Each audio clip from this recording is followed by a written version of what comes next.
Greetings and welcome everyone to episode 30 of our Let's Play series of the SevTech mod pack. Today, we're going to be getting into a few things that require some stars.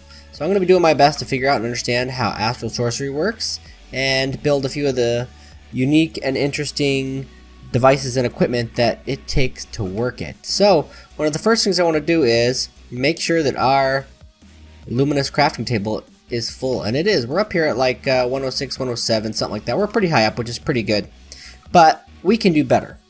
We can always do better. And one of the first things I want to do is be able to make some of the marble that is going to be needed for like the light well and stuff like that. So let's look it up here. We'll go into our light well, which is going to be one of the devices we're going to need to make, and we're going to need to make and take and make some of this chiseled marble from Astral Sorcery, which is basically just going to be 4 pieces of marble like that. Now we're going to need to grab our wand here and use it, but basically what we want to do is we're going to try to make some of this. I'm not entirely sure how this process works. Oh, I hear something. Oh, nice. It just sets it right on top. That's pretty cool. That's way cool. So now we got some of that chiseled marble, which works out pretty well. And then we're going to need some of this runed marble, which is going to require chiseled and regular marble. So let's do that real quick.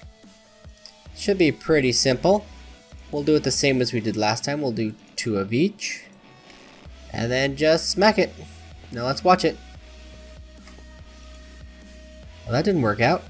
What am I missing here? So it requires marble, chiseled, marble. Well, maybe I gotta actually put it in the right spots. Maybe that makes a difference. So we got the chiseled marble from Astral. Whoops.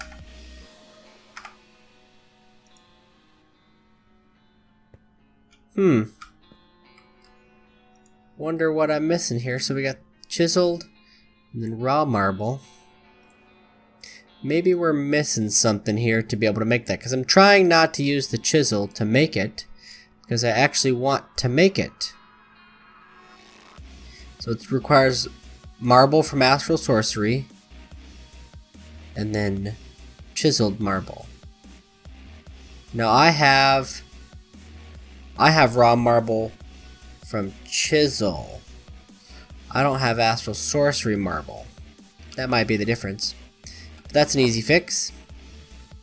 I don't really consider that one cheating. Converting it to the Astral Sorcery marble, which is right there. Because in that way I'm having it for what it is, because I don't know how to get it otherwise. Otherwise chisel shouldn't be in there, right? So let's try again here. Yep, there we go. That'll do it. I wonder what that effect actually looks like. It's definitely neat. So now we have 6 runed marble. Now let's see if we can make our light well here. We should be able to without too much difficulty. It's going to be runed marble and some sort of rock crystal and our chiseled marble and of course aquamarine. Drop our aquamarine in there. Drop you in there. I wonder if I could make 2 of these if they'd work just as good. Might as well. Not gonna hurt anything here. What's this one here? Was it that one? I don't remember. Oh no, the aquamarines were down. Like so. And that is chiseled marble. Okay.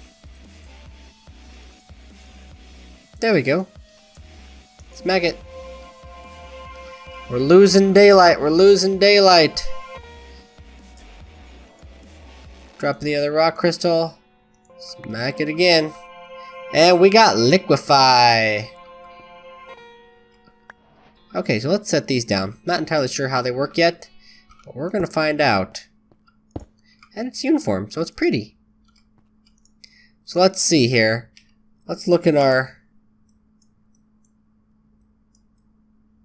light well. Where's the light well? There it is. So we got the light well. The light well from Astral Sorcery will allow certain items to be liquefied into liquid